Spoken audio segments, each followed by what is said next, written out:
MMA show around the world. Mighty, you better Devin Devo Taylor. Recognize. Hell no. You better recognize. There's no champion. There's no. You better recognize. Dude, your boy couldn't make weight. He's like, yeah, he falls, hits his head, wakes up in the hospital. Yeah, hand him Barrow. That's what I'm talking about. Did he lose the fight? Did he even fight? Did he lose the fight? Did your fighter? Did your fighter beat my fighter? Showed up. Did your fighter beat my fighter? Did your fighter beat my fighter? You are not getting Mighty Paul. You are not getting Mighty Paul. And then I even sent you a text on Twitter. A text on Twitter? Whatever the hell it is. And I was like, hey, let's do a co-main event. Let's do another thing. You know, and conveniently never responded. Conveniently Who you want? I was going to say the co-main event. Who you want? No, the last co-main event. Who you want? It's already over. Well, I'll let you pick your fighter. I let take Tony Ferguson, and you took Danny Castillo. Therefore, I'm the champ. You would have taken Danny Castillo. No, I wouldn't have. And I would have taken El Cucuy. And I would have won. Anyways, there's no champion this I am the champ, no. people. Yes. No. I had the belt. He didn't fight. Did you take the belt from me? He didn't fight. So then it's like there was no fights, and I'm still the champ. Your guy loses by disqualification. No, there was no disqualification. Retardation is what he gets disqualified for. No fight. I am the champ. Anyways, we've got a lot to talk about tonight, so let's just move right into it. This past weekend, UFC 177, where his boy couldn't make weight. Still Actually, the champ. There was a lot of weight cutting issues on that whole card. Scott Jorgensen didn't get the fight because the guy he was fighting, Cejudo, I think is how you pronounce his name, he couldn't make weight, so that fight got scrapped. And then Hennon couldn't make weight, so he got booted and craziness. Which is interesting because Dillashaw didn't look great. You know what? I have to agree with you. He looked like a completely different fighter when he fought Hennon the first time.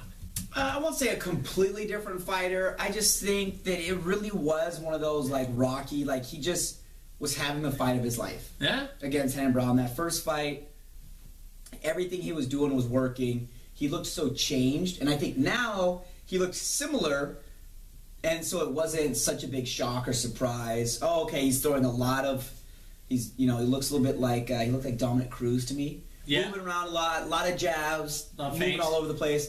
Joe Soto didn't look that shocked and surprised. Had a lot of really good counters for him. And he lasted damn near the whole fight. And lasted almost the whole fight and was actually doing pretty well. Part of round 1 and 2, I thought he was really connecting with his counters. And I think it was round 3 where I thought he was making it a really close fight. Really?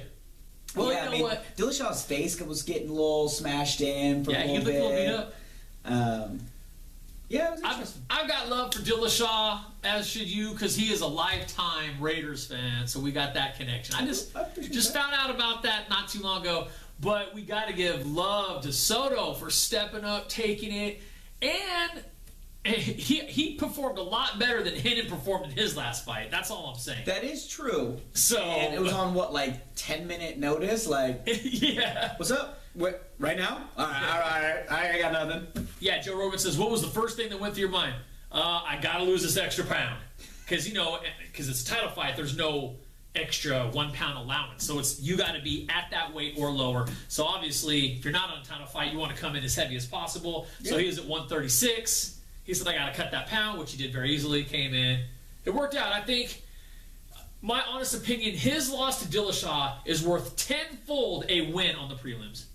Oh, for sure. You know what I mean? I mean, I think if you just step in on a day's notice against the champ and you go 5 rounds with a really good showing, yeah, I mean, that's a pretty good way to step in. And then you have to assume, hey, the UFC owes me a favor in the back pocket. Hell yeah. I mean, it was his debut anyway, so it's not like they just grabbed him off the streets. He was already going to be on the card. He was already at weight. He already trained for fight, granted 3 opposed to a 5-round fight. But, and he's a legitimate fighter. I think he was like 15-2. He's a very good fighter. Fought Bellator. He was Tachi Palace for a while. I mean, he's a legit fighter, and he showed it. He fought a great fight. And you know the thing that I found that's how this thing could just get you so much momentum. I want to say before I left to the fight that he only had, I want to say it was less than 1,000 followers on Twitter. I checked today; he's at like 5,200. In a few days. Wow. That's yeah. I mean, he got his name out there for sure. Yeah. I mean, yeah. Impressive. So, anyways, that was this past weekend. Unfortunately, Devin didn't get to go. Coaching obligations, tournaments, soccer tournaments. The boys did good though. Yeah, they did. Yeah, good. Not too bad. That's good. Our normal connection for sack fights did not come through. We had to make some last minute changes, but I was still able to get some tickets in the box seats. There you go. And it worked out. So everything worked out good. We still got the hookup. Much love. Everyone knows who they are. So moving on this weekend, we got a lot of stuff going on now. We got Bellator's finally back, right? Yep. Bellator is back. So that's Friday. Kind of a whole new look. Yeah. I mean, they got rid of a bunch of people, brought in a bunch of, a kind of impressive list of new stars, I'd say, or at least big names, I think is what Scott Coker's really done. Yeah. Let's work our way backwards though. Okay. So we got Bellator Friday, we got UFC Friday, we've got Invicta on Saturday. So I want to start with Invicta, then we'll work our way back to Friday. Okay. Invicta. Back in time, I see you. Yeah, get a little Back to the Future action. I'm not going to say go. it. No. Don't say it. No. Okay. No, I won't say. I won't. No. Don't insult the champ. I will judo champ. Whoa. We're not talking about that anymore. I'm saying don't. We have moved on. The champ. Okay. Anyways, Invicta Saturday, UFC Fight Pass. They're on that now. So yeah, that's they had cool. a little on this one. Well, you were at the fight, so you couldn't see. But they put up a little banner for Invicta. Nice. They did one of those little I think that is a great co-op. I like that. It's interesting. I mean, the UFC is like the big evil empire, but they were like, no, we'll take like a little sister, like a little brother, and just. I think it's a great place to possibly breed some top-level fighters to come in and then go to the UFC. I mean, right now, UFC only has bantamweight and strawweight, right? So 115, 135. Invicta has everything from atomweight, which is 105, all the way to lightweight at 155. Oh. They have all the way up to lightweight. That's some big girls, right? Yeah, So even a Gina Carano can make weight in that weight class. Maybe. Anyways. With Cyborg that actually is like 155. Oh. She's like, I can do some more. I didn't say that because I don't want her choking me out, bro. Bro, I can't wait for you to see her on the streets. She makes you her pet female. Exactly. So anyways, 2 title fights. Main fight is Michelle Waterson against Yakato. I never can pronounce. I can't pronounce. Don't jack up her name. But title fight 105. There's also a title fight co-main event for the 115-pound weight class. So 2 title fights. That's cool. And you'll see twofer, and you'll get to see some familiar faces if you were a tough, Ultimate Fighter fan when they had Ronda Rousey coaching opposite Misha Tate when they had. Isn't that when they had the girls? Yeah. Yeah, I think so. Yeah, I think so. There was guys and girls. Yeah, guys and girls. Yeah. Was it? Yeah. Okay. Dude, they just all blend together. It's okay, because I know. They all blend together. That's cool. As always, I actually know my stuff, so. Well, good. Well, I'll say something you probably don't know. Peggy Morgan, she's on Invicta. She was from Ultimate Fighter. Roxanne Modafferi. Okay. Mess up someone else's name. Yeah, okay. I know how to spell it, don't know how to say it, so I mean... That doesn't help anybody. It really doesn't? It really doesn't. No. Like, you meet her and be like, I can spell it. And then, just backing up real quick, Ultimate Fighter, Mexico versus Latin America. That started last week.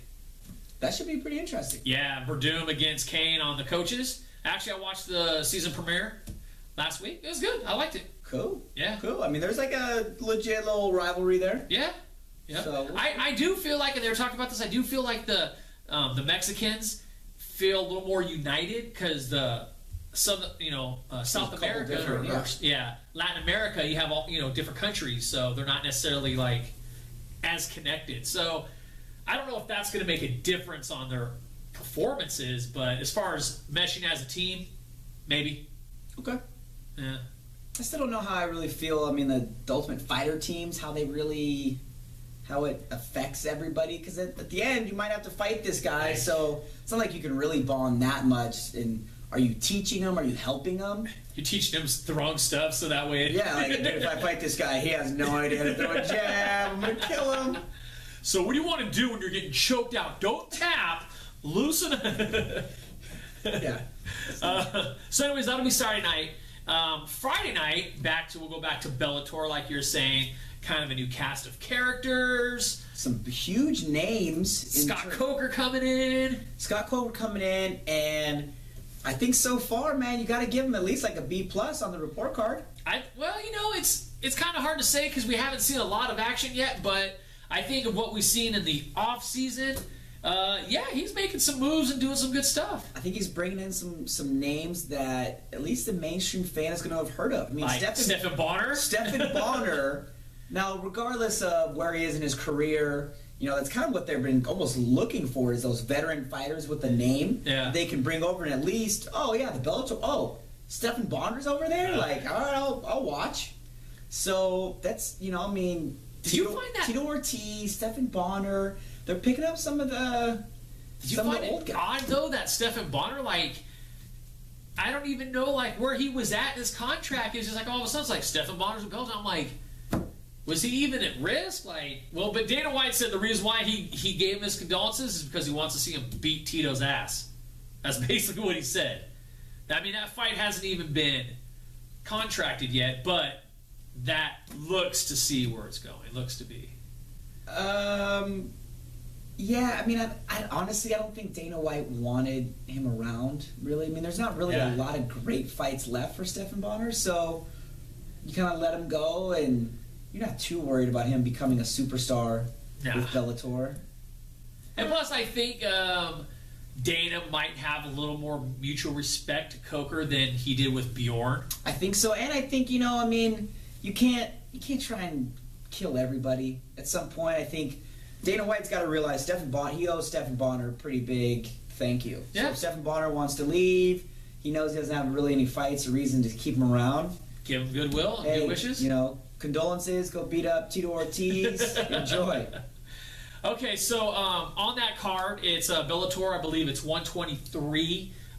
Main event on that is Pat Curran against Patricio Pitbull. That's a number dose. Pat got the edge, got the split decision last time. He's been actually a lot of close decisions. So who do you got in that fight? That's a good question. I don't know. Think about it for a second. Co-main event, our boy Cheick Kongo, because that's where our sponsor hooks him up. He's French, right? He is French. Oh, okay. Yeah. I know some people think he's from Jamaica. Really? I don't know why. But the accents are very similar. Very similar. Especially when certain people try to do them. Yeah, they don't work out very well.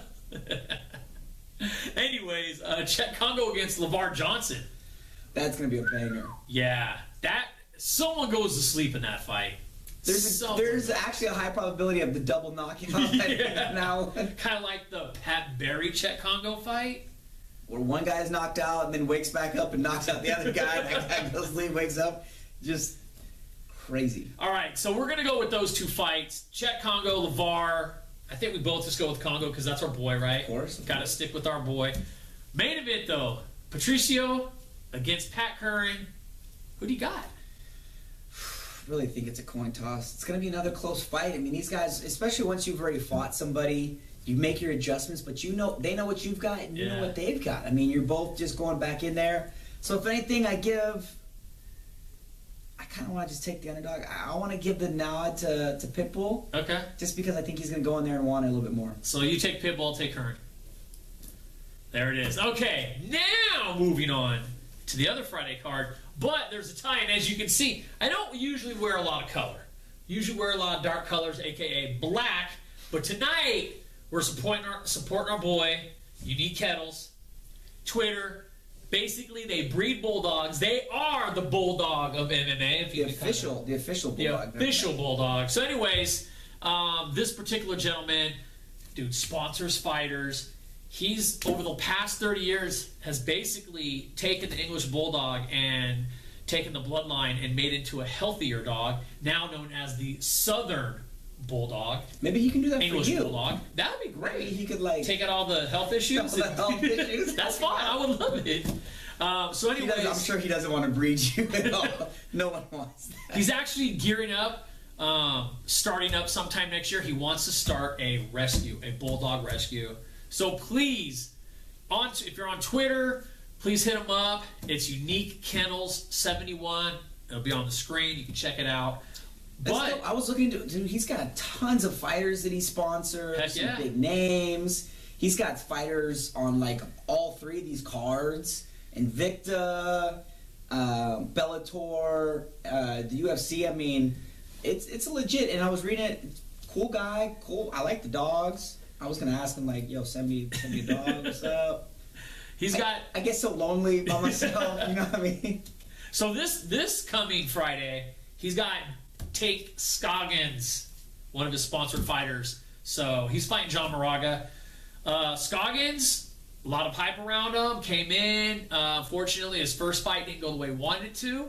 But this kid is good, and I think he's going to give Moraga. Moraga's a legit fighter, but I think he's going to give him a run for his money. I think it's going to be a really good fight. I think it's going to be a really good fight, and because we're biased and our boy sponsors him, we're going to have to take Scoggins on that. Yep. So, co-main event, Overeem versus Rothwell. Main event, Mousasi against Jacare. As the champ, I'll defer. Because Okay. I know who's winning both these fights. But I'm interested to see what you think. All right, we'll start off co-main event. Dude, you almost want to say Reem should win, but he's lost some really just fights that you would think he would come in and dominate. He gets lit up, man. The really scary part is I think the juice has finally gotten out of the system. And I've seen some pictures with him looking like 225, 215, looking really small. So, but I'm going to let you pick first. You know what? God, I want Overeem to lose so bad. But I think I'm going to pick him. Oh! I got to pick him. Yeah, I mean, I think if he's gotten in better shape, if he's lost some of the muscle mass, he didn't need it. It wasn't good for him as a fighter. I assume he's actually in better shape and a little bit quicker. Still going to have a lot of power. I go with Reem. Okay. We're getting close to the end. We're going to pick the main event. Jacare against Mousasi. I know who wins this fight. I can't go against Jacare, dude. He looks too good. He looks too good, man. Mousasi looked really good against Munoz in his last fight, but Jacare is just on a tear right now. I got to take Jacare. Jacare is going to take this fight down. He's going to sub him. It's just that simple. Jacare has good hands, and he can close the distance. Mousasi's a beast on the feet, but Jacare takes you down and subs you. All right. Well, then the title is against Patricio against Pat Curtin. Maybe that's it. We agreed on everything else. All right, so be it. Boom. Well, that was quick. Thank you so much for watching tonight. Once again, please follow our boy on Twitter, Unique Kennels 71. Send me a dog. I'm so lonely. Devin Debo Taylor. Wait, say it. 'Cause you know not the champion. I am the champ. Have a great night.